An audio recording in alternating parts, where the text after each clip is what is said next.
Hey everyone, welcome to একে tech BD. আজকের ভিডিওর টপিক হচ্ছে কীভাবে মাইক্রোওয়ার্কার্সে আমরা আমাদের জিমেল এবং পাসওয়ার্ড খুব সহজেই পরিবর্তন করতে পারি।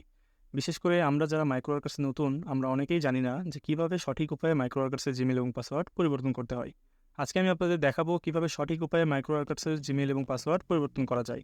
আজকের এই ভিডিওটি অনেক ইন্টারেস্টিং হতে যাচ্ছে, তাই ভিডিওটি না টেনে সম্পূর্ণ দেখবেন, যাতে করে ভিডিওর কোনো গুরুত্বপূর্ণ তথ্য মিস না হয়ে যায়।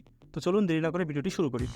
ওকে, জিমেল চেঞ্জ করার জন্য প্রথমে আমাদের চলে যেতে হবে অ্যাকাউন্ট নামক যে ট্যাবটি রয়েছে সেটাতে আমরা ক্লিক করব।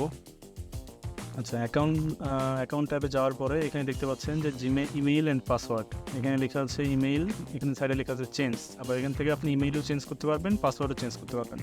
তো আমরা প্রথমে যেহেতু ইমেইল চেঞ্জ করবো, সেহেতু ইমেইলের পাশে যে চেঞ্জ অপশনটি রয়েছে সেখানে আমরা ক্লিক করে দেবো। আমি ক্লিক করে দিলাম। এখানে দেখুন এখানে দুইটা স্টেপ রয়েছে। প্রথম স্টেপে আপনাকে এইগুলো কমপ্লিট করতে হবে এবং দ্বিতীয় স্টেপে কনফার্ম করতে হবে। তো প্রথম স্টেপে এখানে লেখা আছে কি দেখেন, কারেন্ট ইমেইল অ্যাড্রেস ইজ, মানে এখনকার যে ইমেইল অ্যাড্রেসটি সেটা এখানে অটোমেটিকভাবে বসানোই থাকবে। নিউ ইমেইল অ্যাড্রেস মানে আপনি নতুন যে ইমেইল অ্যাড্রেসটা দিতে চাচ্ছেন সেটা এখানে বসাই দেবেন। তাহলে আমি আমার নতুন ইমেইল অ্যাড্রেস বসাবো এখানে।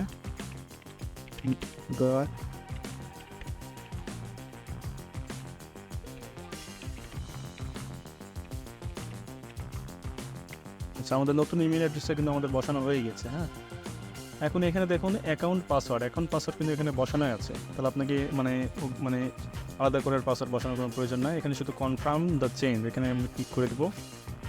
ওকে, এখানে আমরা ক্লিক করে দিয়েছি। দেখুন এখন এই যে ইমেলটা নতুনভাবে যে ইমেলটা দিলেন সেই ইমেলে একটা কোড চলে যাবে, ঠিক আছে? তার আগে যেটা আমাদের পুরাতন যেটা ইমেল যেটা বসানো ছিল সেটাতে আগে কোড যাবে, সেটা আমাদের চেক করে দেখি কোড আসছে কিনা। এটাতে আসার কথা। এই যে কনফার্ম চলে এসেছে দেখেন। তাহলে এখানে এই যে ক্লিক হেয়ার এখানে লেখা আছে যে এখানে যে আপনার লিঙ্কটি দেওয়া আছে সেখানে আমরা ক্লিক করে দেব। ক্লিক করলাম। ওকে, এবারে আমরা ব্যাক করে আবার হচ্ছে এটাতে যদি যে কোনো লিঙ্ক যাবে সেটাতে আমরা ক্লিক করব, নতুনটাতে। এই যে নতুনটাতে লিঙ্ক চলে আসছে, এখানে আমরা ক্লিক করে দিলাম।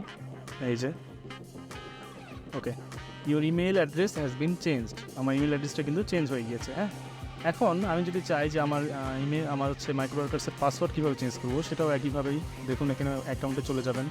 অ্যাকাউন্টে গিয়ে এটা কিন্তু আমার এখন ইমেল বর্তমান হয়ে গিয়েছে। এখন পাসওয়ার্ডে যান, এই চেঞ্জ অপশনে যাবেন, আপনি এখানে কারেন্ট পাসওয়ার্ড যেটা সেটা আপনি দিয়ে দেবেন এখানে, ঠিক আছে? আর নতুন নিউ পাসওয়ার্ড যেটা সেটা এখানে যদি দেন, দিয়ে আপনি যদি সেভ চেঞ্জ করেন তাহলে আপনার পাসওয়ার্ডটা কিন্তু ফুলফিলভাবে চেঞ্জ হয়ে যাবে। তাহলে আজকে আমরা শিখতে পারলাম যে কীভাবে মাইক্রোওয়ার্কার্সে আপনি জিমেল চেঞ্জ করতে পারবেন, পাসওয়ার্ড চেঞ্জ করতে পারবেন কোনো ঝামেলা ছাড়াই। ভিডিওটি কেমন লাগলো অবশ্যই কমেন্ট করে জানাবেন। ভিডিওটি কারো বুঝতে অসুবিধা হলে কমেন্ট বক্সে কমেন্ট করতে পারেন অথবা আমাকে সরাসরি ইনবক্স করতে পারেন। আর এমন হেল্পফুল ভিডিও পেতে আমাদের চ্যানেলটি সাবস্ক্রাইব করে রাখবেন। দেখা হচ্ছে নেক্সট কোনো ভিডিওতে। সবাই ভালো থাকবেন, সুস্থ থাকবেন। Good bye.